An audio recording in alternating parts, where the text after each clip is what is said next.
जय सिया राम। मैं हूं आपका अपना मानव मेहरा और आप देख रहे हैं हमारी ये विशेष सीरीज सत्य कथा, जहां हम टीवी सीरियल्स और दंत कथाओं की मिलावट को हटाकर शास्त्रों का शुद्ध सत्य आपके सामने लाते हैं। शबरी के झूठे बेरों की कहानी इतनी मशहूर हो गई है कि इसके बिना रामायण अधूरी लगती है। ये कहानी हमें यह सिखाती है कि भगवान केवल भाव के भूखे हैं, छुआछूत या झूठे मीठे के नहीं। भाव तो बहुत पवित्र है, लेकिन सत्य क्या है? क्या त्रेता युग में सच में ऐसा हुआ था? आइए चलते हैं वाल्मीकि रामायण के अरण्य कांड के सर्ग नंबर 74 की ओर, जहां श्री राम और लक्ष्मण मतंग ऋषि के आश्रम में प्रवेश करते हैं। जैसे ही श्री राम और लक्ष्मण आश्रम में आते हैं, शबरी उन्हें देखती है। वाल्मीकि जी लिखते हैं कि शबरी कोई साधारण स्त्री नहीं थी, वो एक सिद्ध योगिनी थी। उन्होंने अपना पूरा जीवन तपस्या में बिताया था। जब श्री राम ने शबरी से उनके तप के बारे में पूछा, तो शबरी ने बहुत ही सम्मान और आदर के साथ ये कहा, प्रभु, आपके दर्शन मात्र से मेरी तपस्या सफल हो गई। और उसके बाद शबरी ने श्री राम को भोजन प्रस्तुत किया।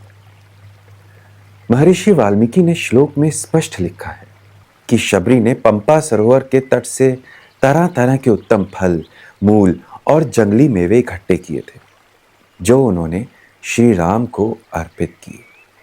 लेकिन पूरे अरण्य कांड में कहीं भी, किसी भी श्लोक में उन फलों को चखने या झूठा करने का एक शब्द भी नहीं है।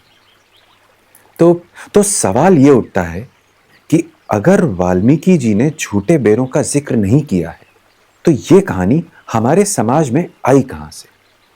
दरअसल भक्ति काल में जब संतों ने भगवान और भक्त के बीच के प्रेम को और गहरा दिखाने की कोशिश की, तब यह प्रसंग जुड़ना शुरू हुआ। सबसे पहले इस तरह की कथाओं का आभास हमें पद्म पुराण और उसके बाद के भक्ति साहित्यों में मिलता है। कहानीकारों ने शबरी की भक्ति की इंटेंसिटी दिखाने के लिए उसमें झूठे बेरों का इमोशन जोड़ दिया, और टीवी सीरियल्स ने इस इमोशन को इतना बड़ा बना दिया कि हम असली सत्य को ही भूल गए। सोचिए जरा, एक सिद्ध योगिनी जिसने जीवन भर मतंग ऋषि जैसे महान गुरु से ज्ञान लिया हो, क्या वो मर्यादा पुरुषोत्तम को झूठा फल देगी? नहीं।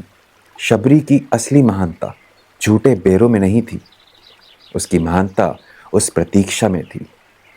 बिना किसी सवाल किए, बिना किसी शंका के, कई दशकों तक हर रोज अपने आश्रम को इस विश्वास के साथ साफ करती थी कि एक दिन मेरे प्रभु आएंगे। भक्ति झूठे बेरों की मोहताज नहीं है। भक्ति तो उस अटूट विश्वास का नाम है जो शबरी की आंखों में था।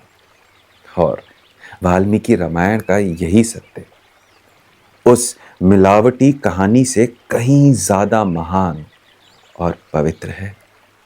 जी हाँ, अगर आज आपको इस सत्य कथा से कुछ नया जानने को मिला हो, तो इस वीडियो को अपने परिवार और दोस्तों तक अवश्य पहुंचाइए। सनातन धर्म के ऐसे ही अनछुए और प्रामाणिक रहस्यों के लिए फेसबुक पर मानववाणी और यूट्यूब पर जयवाणी को सब्सक्राइब अवश्य करें। मैं आपसे मिलूंगा सत्य कथा के अगले पन्ने के साथ।